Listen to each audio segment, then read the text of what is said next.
मित्रांनो, आज आपण जाणून घेऊया विटॅमिन्स बद्दल. विटॅमिन्सचा आपल्या जीवनामध्ये खूप महत्वाचा रोल आहे. विटॅमिन ही साधारणपणे मायक्रोन्यूट्रिएंट्स म्हणून ओळखली जातात. साधारणपणे विटॅमिन्स आणि टॉनिक्स ही प्रत्येक आईची डिमांड असते. आपलं मुलं आलं की त्याला विटॅमिन्स पाहिजे, टॉनिकची बाटली द्या, असं न मागणारी आई विरळच मिळेल. पण खरंच विटॅमिन किती महत्वाची आहे, त्यांचा रोल काय आहे, विटॅमिन असणे आणि नसणे याच्यात काय फायदे आहेत, काय तोटे आहेत, आज आपण जाणून घेऊया. सगळ्यात पहिल्यांदा जाणून घेऊया विटॅमिनच्या प्रकारांबद्दल. साधारणपणे ए, डी, ई आणि के हे विटॅमिन हे फॅट सोल्युबल असतात, तर बी आणि विटॅमिन सी हे वॉटर सोल्युबल असतात. आपण ज्या विटॅमिन घेतो त्या सर्वात महत्वाचं आहे की ते कोणत्या प्रकारचे विटॅमिन आहे. बी आणि सी विटॅमिन हे शरीरामध्ये फारशा प्रमाणात स्टोअर होत नाही. घेतलेले विटॅमिन जास्त झाल्यास ते वॉटर सोल्युबल असल्यामुळे लघवी वाटे बाहेर जातात. पण ए, डी, ई, के चं मात्र तसं नाहीये. ए, डी, ई, के आपल्या फॅट सोल्युबल असल्यामुळे ते लिव्हर, मसल, ॲडिपोस टिश्यू मधल्या फॅट मध्ये घुसतात आणि ती दीर्घकाळ तिथेच राहतात. अशा विटॅमिनची सहजासहजी डिफिशियन्सी होत नाही, पण ती डिफिशियन्सी झाली तर त्याचे दुष्परिणामही खूप दिसून येतात. आजकाल कॉमनली आढळून येणारी डिफिशियन्सी म्हणजे विटॅमिन डी आणि विटॅमिन B12 डिफिशियन्सी. साधारणपणे डी विटॅमिन हे निसर्गतः आपल्या त्वचेमध्ये तयार होत असतं. सकाळी कोवळ्या सूर्यकिरणातील इन्फ्रारेड ए या किरणांमुळे आपल्या शरीरामध्ये त्वचेखाली विटॅमिन डी तयार होतं. डी विटॅमिन हे एक प्रकारे हार्मोन आहे. डी विटॅमिन याचे मल्टिपल रोल्स आहेत. विटॅमिन डी चांगलं असेल तर आपली इम्युनिटी चांगली राहते, कॅन्सर होत नाही, डायबिटीस होत नाही, हृदयविकाराचा झटका येत नाही, अगदी कोरोना सुद्धा होत नाही. पण हे जर विटॅमिन जर एक्सेस झालं तर मात्र स्वादुपिंडाचं कॅल्सिफिकेशन, रिनल कॅल्सिफिकेशन असे त्याचे टॉक्सिक सिम्पटम्स पण आहेत. त्याचबरोबर दुसरं कमी होणारं विटॅमिन म्हणजे विटॅमिन B12. आजकाल विटॅमिन B12 कमी व्हायचं अनेक कारणांपैकी एक महत्वाचं कारण म्हणजे आपण खात असलेल्या गहू, रवा, मैद्यामधील ग्लुटॅमिक ऍसिड. तर विटॅमिन B12 तर सॉल्व्हंट आहे, त्यामुळे B12 आपल्या शरीरातून संडास वाटे बाहेर जातं आणि आपल्या शरीरामध्ये B12 ची कमतरता होते. आता आपण महाराष्ट्रीयन माणसं ही जेनेटिकली ज्वारी, नाचणी, तांदूळ हे अन्न खाण्यासाठी बनलेलो आहोत. अशा वेळी दूर पंजाबमध्ये किंवा युरोपमध्ये बर्फात पिकणारा गहू खाऊन आपण आपल्या शरीराची हानी करून घेतो, आपले विटॅमिन्स कमी करतो. B12 कमी झालं तर आपला मेंदू, मज्जारज्जू, स्नायू, नसा यांना डॅमेज होतो. मेंदू किंवा नसांना डॅमेज झाल्यास आपल्याला पायामध्ये जळजळ, न्यूरोपॅथी आणि कधी कधी तर चक्क डिमेन्शिया आणि मेंदूचे वेगवेगळे आजार, अगदी आपल्या स्पायनल कॉर्डला पण डॅमेज होऊ शकतं. म्हणजे लक्षात घ्या मित्रांनो की B12 आणि डी हे लाईफ सेव्हिंग आहेत. पण समजा मी विटॅमिन्स आहेत, मग किती खाल्ली तर काय होईल?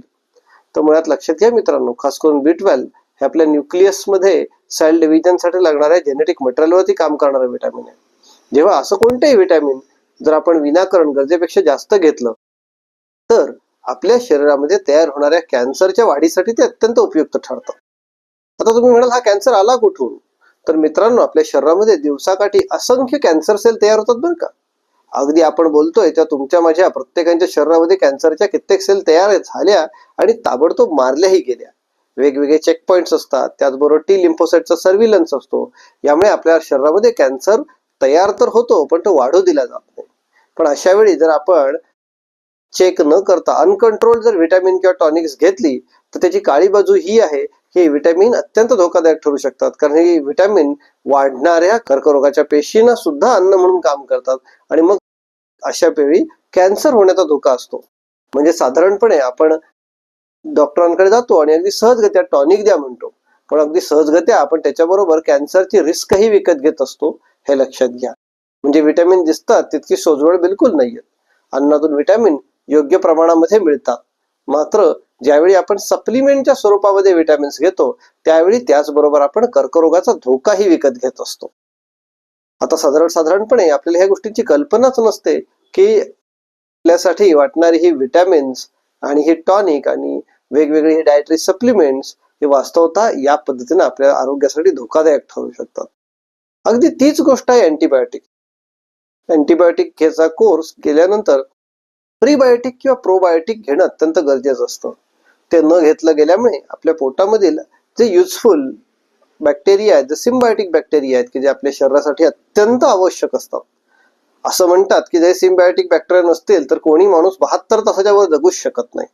आणि या सिम्बायोटिक बॅक्टेरियाला सुद्धा अँटीबायोटिक नुकसान पोहोचवतं. असे बॅक्टेरिया डॅमेज झाले तर आपला गट मायक्रोबायोटा जो असतो, गट फ्लोरा जो असतो, तो गट फ्लोरा डिस्टर्ब होतो. डिस्टर्ब गट फ्लोरा हे अनेक क्रॉनिक आजारांचं कारण आहे, जसं की डायबिटीज, ब्लड प्रेशर, हृदयविकार. यामध्ये डिस्टर्ब गट फ्लोरा हे एक मोठं कारण आहे. त्यामुळे मित्रांनो, अँटीबायोटिकचा वापर अत्यंत आवश्यक असेल तरच करावा आणि केल्यानंतरही प्रोबायोटिक प्रिबायोटिक घेऊन गट हेल्थ चांगली ठेवावी. गट हेल्थ चांगली नसेल, अँटीबायोटिकमुळे जर गट बॅक्टेरिया डॅमेज झाले तर आपली जी सिरोटोनिन, डोपामाइन हे जे मेंदूमधले जे न्यूरो ट्रान्समिटर्स आहेत प्रचंड प्रमाणामध्ये आपल्या आतड्यात तयार होत असतात. याला गट ब्रेन रिलेशनशिप असं म्हणतात. पोट खुश तर मन खुश, मन खुश तर पोट खुश, अशी व्हाईस वर्सा रिलेशनशिप आहे. त्यामुळे आज सर्वसामान्य मनुष्य अगदी सहजगत्या अँटीबायोटिक घेतो, पण त्या अँटीबायोटिक बरोबर तो फक्त अँटीबायोटिक विकत घेत नाही, तर तो भविष्यात होणारे अनेक आजार विकत घेतोय. त्यामुळे शक्यतोवर आपल्या इम्युनिटीवरती भरोसा करा, स्वतःवरती भरोसा करा. अशा आजारांमध्ये अँटीबायोटिक पेक्षा होमिओपॅथिक औषध घेणं हे अत्यंत सुरक्षित आहे. आपला गट मायक्रोबायोटा जपला गेला पाहिजे. म्हणजे अनावश्यक टॉनिक, अनावश्यक अँटीबायोटिक यांचा वापर टाळला तर आरोग्य चांगलं राहू शकतं. पण जर ते केलं नाही आणि असे जर भसाभस खात राहिलो तर अँटीबायोटिक रेजिस्टन्स समाजासमोर आव्हानं उभी राहतील ती वेगळीच, पण मुळामध्ये आपण स्वतःचं वैयक्तिक खूप मोठं नुकसान करून घेतोय. जेव्हा गरज आहे तेव्हा कल्चर सेन्सिटिव्हिटी रिपोर्ट प्रमाणे तज्ञ डॉक्टरांच्या मार्गदर्शनाखाली अँटीबायोटिक ही लाईफ सेव्हिंग आहे, पण ती चण्या फुटाण्यासारखी मेडिकल स्टोअर मधून घेऊन खायची गोष्ट नाहीये. शक्यतोवर अँटीबायोटिकचा वापर टाळला पाहिजे. तसंच टॉनिक सुद्धा रक्तामधील व्हिटॅमिन्सच्या पातळी मोजून कमी असतील तरच घ्या, नाहीतर तुम्ही घेत असलेलं tonic does more harm than good. ज्यांना या विषयावरती अधिक माहिती असेल त्यांनी एक पुस्तक आहे, डेथ बाय प्रिस्क्रिप्शन, अमेझॉन वरती ते उपलब्ध आहे. डेथ बाय प्रिस्क्रिप्शन म्हणजे औषधामुळे होणारी मृत्यू. औषध हे जगातलं मृत्यूचं सगळ्यात लिडिंग कॉज आहे.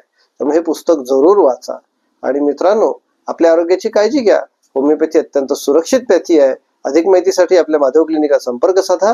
होमिओपॅथिक औषधांचा वापर करा आणि विटॅमिन्स, टॉनिक्स, अँटीबायोटिक यांचा अवास्तव वापर, विनाकारण वापर, एक्सेसिव्ह वापर टाळा. निरोगी राहूया, आनंदाने जगूया. धन्यवाद.